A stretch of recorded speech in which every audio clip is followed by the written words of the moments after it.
what you want, what you really, really want. I'll tell you what you want, what you really, really want. So tell me what you want, what you really, really want. I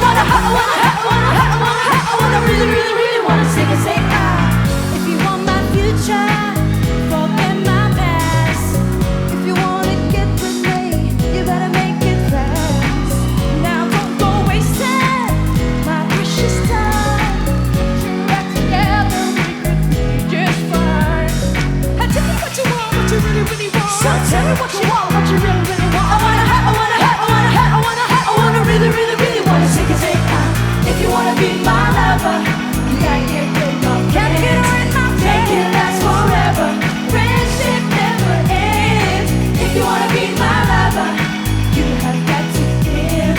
Taking is too easy, but that's the way it is. If you wanna be my lover.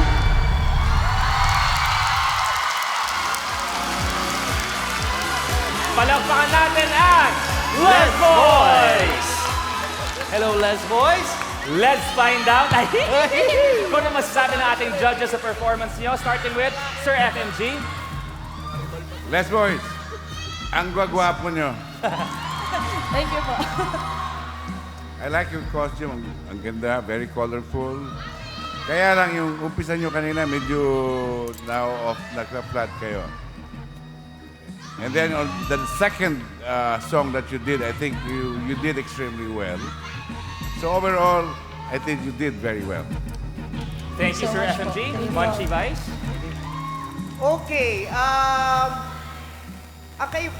naikumpara ko kasing grupo nyo. Doon sa una ko napanood na singing group, yung Next Option.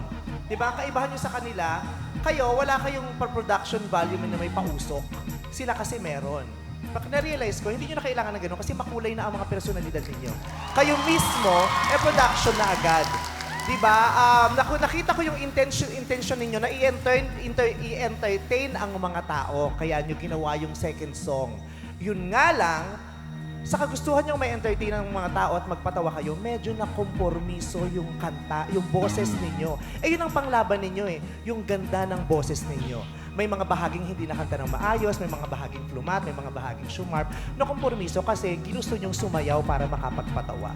Diba? Dapat tinusok nyo na ng bonggang-bongga ang husay nyo sa kantahan kasi yun ang strength ninyo. Pero sa guts at sa nire-represent ninyong LGBT, gusto kong ialay sa inyo ang 10 daliri ko para palakpakan. Thank you very much, Vice. Thank you so much po. Ito na pakinggan natin, Angel. Ako, agree ako kayo, Vice May mga parts na nung sumasayaw na kayo, medyo nakalimutan natin yung pagkanta natin. Pero natutuwa ako kasi dahil secure na secure kayo sa personalidad nyo, wala kayong pakialam ko ng isip ng ibang tao, basta nag-e-enjoy kayo dyan sa stage at nakita namin yon. So, masaya ako na ganun ang pinaparamdam nyo sa amin. Nag-expect lang din ako ng more pa from you kasi narinig ko kayo ng auditions na iba-iba kasing timbre ng boses nyo, pero ang gaganda pang nag-blend. Parang siguro next time, mas sa blending tayo. Yun lang. Pero happy ako dahil secure kayo sa personalidad nyo. Wala kayong pakialam kung anong isipin namin. Thank you very much. Ito naman, Sir Robin. Ako naman, yung unang labas nyo, parang nilalalaki nyo ako eh. Pero nung pinakita nyo na yung side na isa, kinilig ako sa inyo. Crush ko na kayo lahat. Ang galing Wow. nyo.